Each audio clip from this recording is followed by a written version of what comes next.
Welcome back to another day in the Freedom and Company garage. Today is going to be a huge day because we are going to be trying to finish this Grom frame.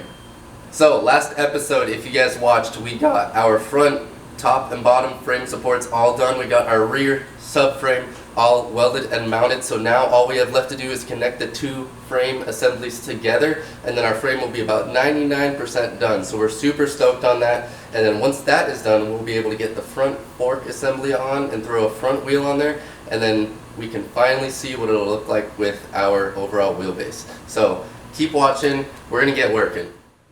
So the first piece we are going to be working on is, now that we have our front assembly and our rear assembly done, we're going to be tying this motor mount in the rear to this guy in the front.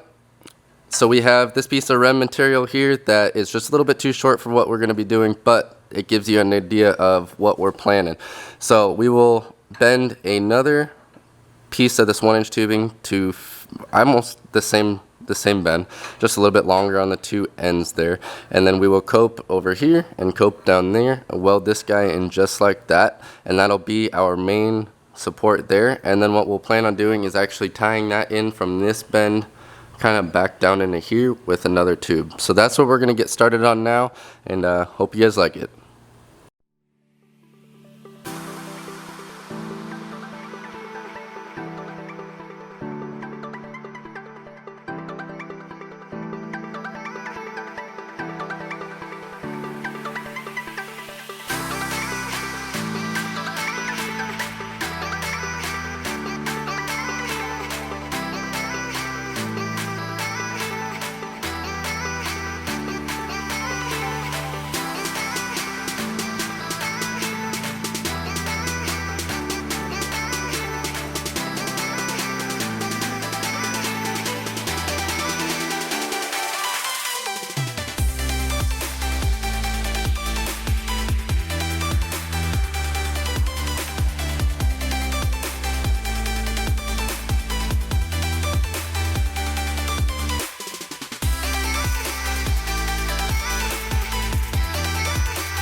Alright guys, we are super stoked. The frame is 99% done, so we've added this cross piece, we've added this support piece, and then another piece that connects to our rear subframe here. Everything is looking really good. So right now we've welded everything out on the outsides that we can while it's still attached to the motor to prevent any movement. And so now we're at the point where, let's move this table so we can get a little bit more light on here. So now we're at the point where we need to unbolt everything, pull the entire frame off, and finish welding the insides of things. So let's see if we can focus in here.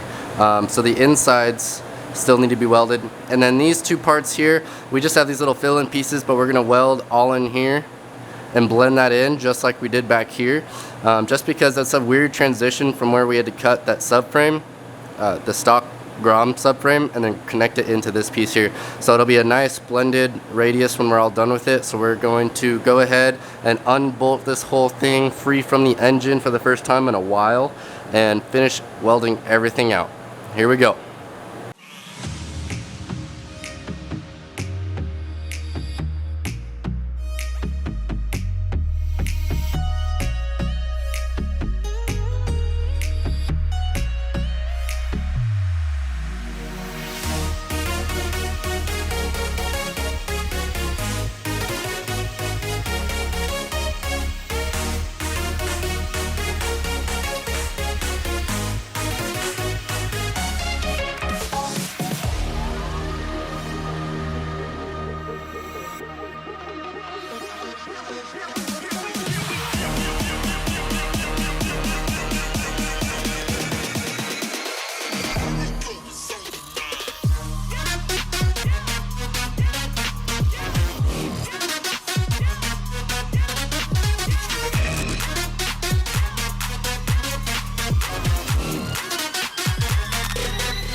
Now we are all welded up. As you can see, we got these filled in and blended down. We have our frame completely welded out. Everything turned out pretty nice. The welds are looking pretty good. We got our washers broken off of our neck here. And so far we're pretty happy. So now what we're gonna do is try to shove this guy back on the motor, and then we want to throw the front forks on here and see what our turning radius is like, just because we're a little concerned with the forks hitting these up here. So we will find out now. Guys, we almost have a Grom again. So as you guys can see, we have bolted up our front forks. We have our swing arm bolted up. One thing we still have to figure out is our rear axle situation there. But right now it's pretty much sitting exactly how it will be when it's all done. So we've got 6.5 inches of ground clearance, which is almost identical to what stock is. Our seat height is almost exactly the same when we have the seat on there, and our rake angle is within 1.5 degrees of where the stock Grom sits. So everything is coming together and we have plenty of clearance for everything in here. Our turning turned out really well over here. So you can see we have, let's get some of this stuff out of the way. We have just a little bit of clearance between our fork and our frame on that side. And on this side, we actually come really close to hitting as well. So overall, we're just barely squeaked in there. Just enough clearance for all of that. Everything seems super solid in the front end. The one thing that we're having to kind of figure out is we are going to be using the FC07 swing arm or a similar swing arm, something like that, just because we already have the pivot in here and we don't want to have to rebuild all of that quite yet. So we might be doing that later, but we just want to get this thing running as soon as possible. But with the FC07, because they have such bigger wheels and the geometry is a little bit different, what we're having to run into is that when these links are connected, our rear swing arm is raised up quite a bit. And so when we first were playing around with it, our ride height in the rear was about 6 inches too low. And we're like, well, that's not really right. So what I think we're going to end up having to do is shorten these links by about 1.25 inches, and that should put all of our geometry right in line with the dimensions that we want to keep, the dimensions of the stock Grom. We've been kind of taking measurements of our other Grom over here, and so far everything is lining up. So if we do that over here and shorten those links, that'll change the geometry back here just enough to give us the proper height, and then that'll still be about a 4-inch stretch on the swing arm. So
ladies and gentlemen, this thing is finally just about done. So we're super proud and super excited about how this thing is turning out right now. So we added these cross member pieces connecting our front subframe to our rear. That's pretty much all this video was about. You guys saw all of our time lapses working on this thing, and that video does not do it justice how much time that we have put into just sitting around thinking and planning out how we want to be doing this stuff, and not to mention all of the messed up pieces that we just didn't bend right the first time, didn't get our copes right. But all those failed attempts have paid off in the long run by far. This thing is absolutely awesome right now. So this is where we're going to end this video right here. We have got all of the frame almost completely done. We've got all of this stuff mocked up. We're waiting on a few parts to come in. We're getting another swing arm. That way we have one that if we want to use this one, we can use that. And then we also have an option that way if we want to hack one up, build a custom one, we'll have a second one for parts that we can use and use the mounts up front, the stuff in the rear. So that's in the works still. That will all be in the next video coming out very soon. And yeah, guys, subscribe, smash that like button. We're going to be putting a lot more work into it. Now that this frame is done, progress should be made much more quickly because it's just going to be buttoning up a lot of this little stuff. The next big step after we figure out our rear swing arm and suspension is going to be building our custom fuel cells, and we will be going over all of what we have planned for those as well. Thank you guys so much for watching. Keep an eye out for future videos, and we will see you next time.